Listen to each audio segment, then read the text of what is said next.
السلام علیکم رحمۃ اللہ وبرکاتہ۔ خیر مقدم ہے آپ کا فدا نامے میں۔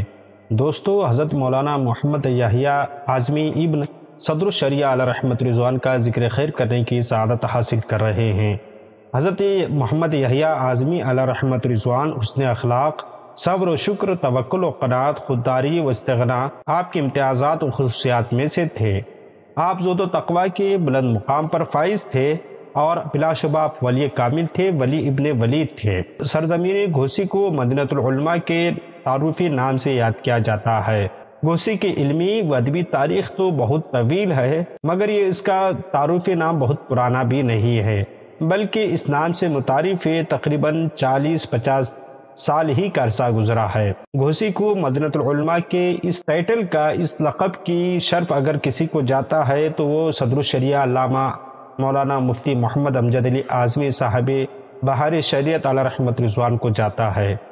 سرزمین گھوسی میں کئی دینی علمی خانوادے ہیں، مگر خانوادے صدر الشریعہ کی ہمیشہ سے یہ خصوصیت رہی ہے، اس خانوادے میں پشت در پشت، نسل در نسل علماء کرام، مشائخ اعظام، فضلاء اعظماء پیدا ہوتے رہے ہیں۔ علماء و فضلاء کا یہ سلسلہ ہمیں یہ سوچنے پر مجبور کرتا ہے کہ بلا شبہ اس کے پیچھے محبت الہی اور عنایت رسول صلی اللہ علیہ وسلم کا کوئی نہ کوئی انعام و اکرام ضرور کار فرما ہے، جو خاندان کے کسی بزرگ کی دعا اور ان کی عظیم علمی، دینی، ملی خدمات کے صلے میں ان کی نسل کو عطا ہوا ہے، اور یوں نسل در نسل خانوادے صدر الشریعہ علیہ رحمت رضوان میں علماء فضلاء پیدا ہوتے رہے ہیں، اور موجودہ دور کے علماء صلحاء میں بھی کافی مشہور اسماء گرامی آپ کے سامنے ہیں۔ ہند و پاک میں موجود صدر الشریعہ علیہ رحمت رضوان کی اولاد علمی خدمات، دینی خدمات میں نمایاں اور کوشاں ہے۔ اسی سلسلۃ الذہب کی کڑی حضرت مولانا محمد یحییٰ اعظمی علیہ رحمت رضوان ہیں۔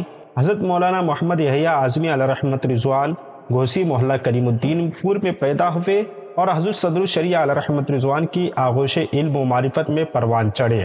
انہی سے اسلامی اخلاق و آداب سیکھے اور ابتدائی تعلیم گھر سے حاصل کی، علمی و دینی ماحول میں پرورش پائی۔ جب سن شعور میں قدم رکھا اور پڑھنے لکھنے کے لائق ہوئے تو خاندانی روایت کے مطابق آپ کی دینی تعلیم کا آغاز کر دیا گیا، اور حضرت صدر الشریعہ علیہ رحمت رضوان کے زیر تربیت رہ کر درس نظامی کی تکمیل فرمائی، اور آپ ایک باصلاحیت، بااستعداد عالم اور فاضل شخص تھے۔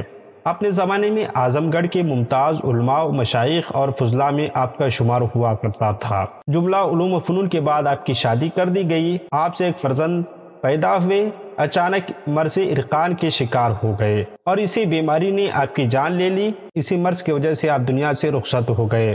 آپ کے انتقال کا صدمہ حضرت صدر الشریعہ علیہ رحمت رضوان کو بہت گہرا ہوا۔ ہماری دعا ہے کہ رب قدیر حضرت مولانا محمد یحییٰ اعظمی علیہ رحمت رضوان کی قبر میں رحمت انوار کی بارشیں نازل فرمائے، اور اس طرح ہم لوگ مزید خانوادہ صدر الشریعہ علیہ رحمت رضوان کے اور خصوصاً صدر الشریعہ علیہ رحمت رضوان کے اولاد کا ذکر کر چکے ہیں، جو بقیہ ہیں انشاءاللہ ان کو ہم لوگ مکمل کرنے کی کوشش کر رہے ہیں۔ اگر ویڈیو پسند آئے تو لائک اور شیئر ضرور کریں، اور فدا نامہ یوٹیوب چینل کو سبسکرائب کریں۔ ملتے ہیں اگلی ویڈیو میں۔ السلام علیکم۔